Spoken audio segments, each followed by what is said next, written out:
Hi all. तो आज हम स्टार्ट करेंगे डिसएडवांटेजेस ऑफ फाइल सिस्टम से।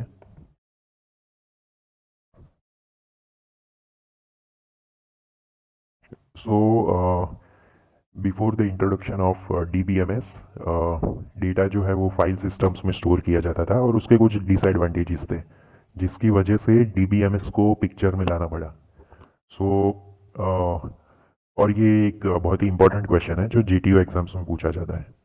So first disadvantage is data redundancy. So data redundancy in simple words क्या होता है कि डुप्लीकेट डेटा स्टोर हो जाता है knowingly or unknowingly.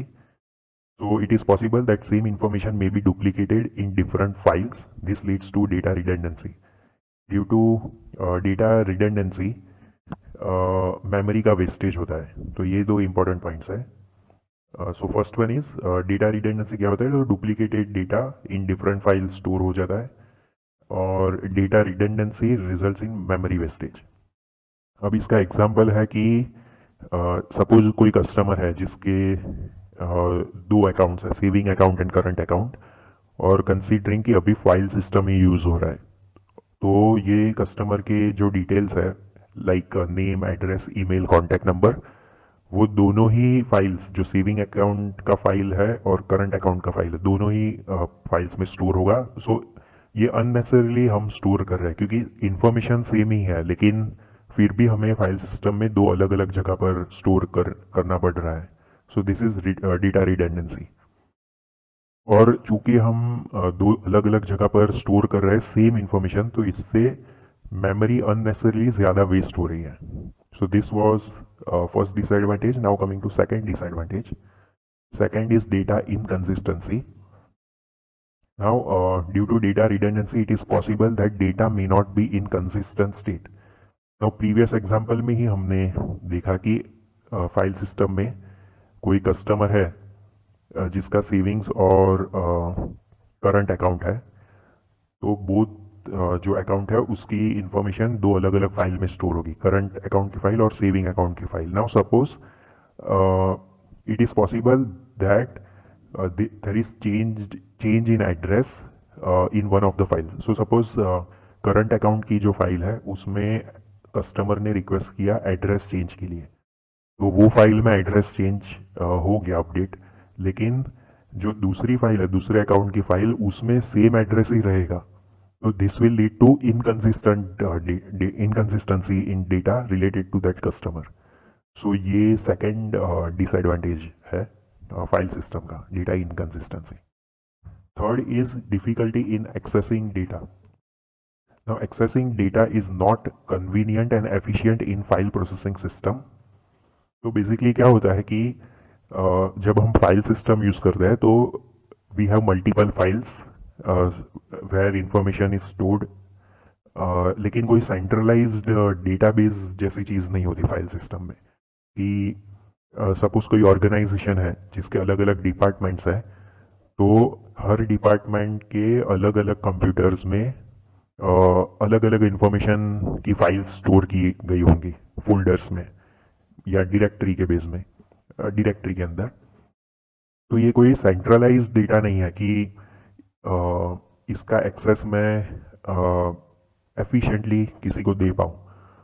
On the contrary, database management system में एक सेंट्रलाइज डेटा होता है जिसको कोई भी एप्लीकेशन या क्लाइंट या यूजर एक्सेस कर सकता है efficiently and effectively.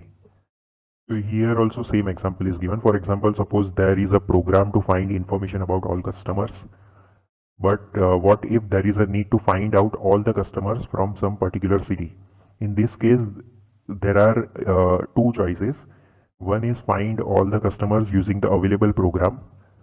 So file system में जो भी प्रोग्राम अवेलेबल होगा to extract information about customer, वो प्रोग्राम हम एग्जीक्यूट करके कस्टमर का डेटा निकालेंगे और फिर वो पर्टिकुलर सिटी जो है जिसके हमें कस्टमर चाहिए उसको हम मैन्युअली सेग्रीगेट कर सकते हैं।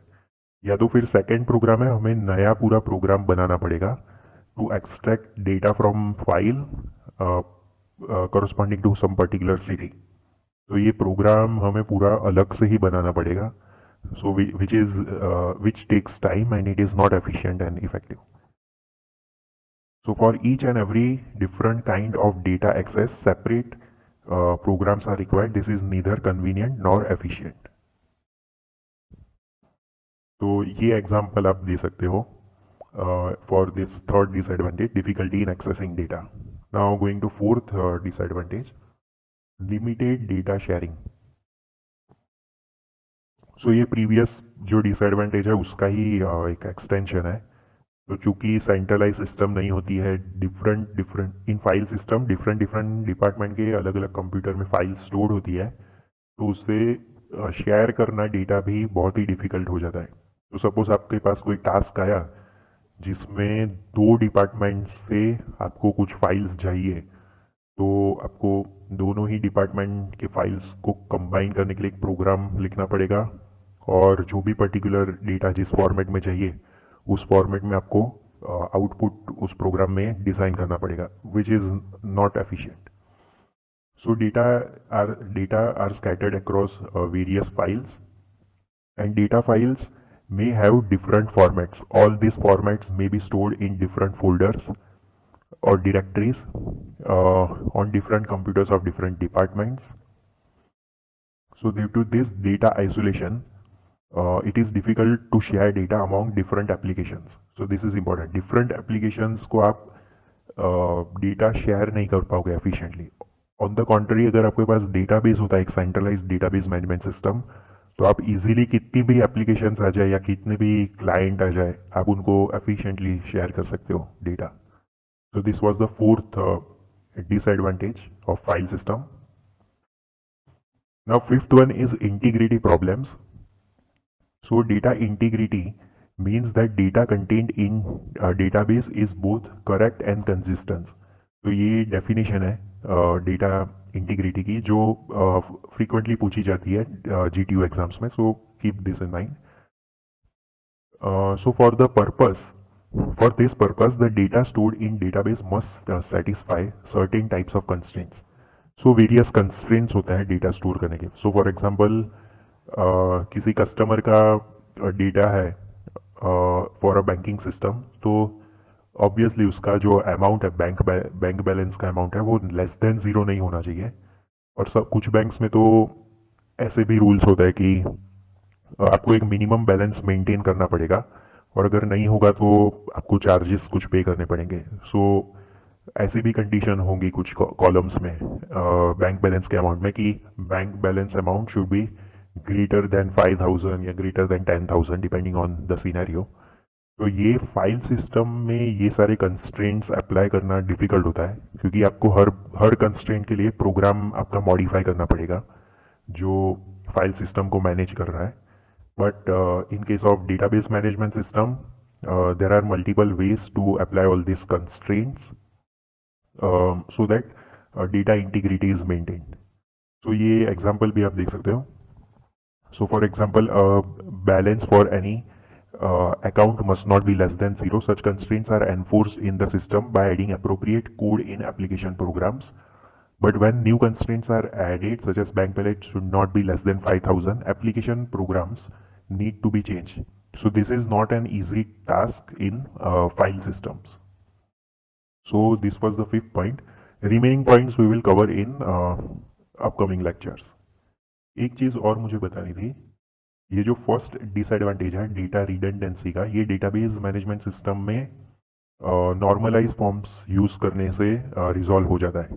सो there are various normalization forms like 1NF, 2NF, 3NF, BCNF and further, जिससे हम टेबल्स जो होते हैं डेटाबेस में उसको डिवाइड करते हैं ताकि कम से कम डेटा रिडंडेंसी हो. So this we will cover in upcoming chapters, so stay tuned.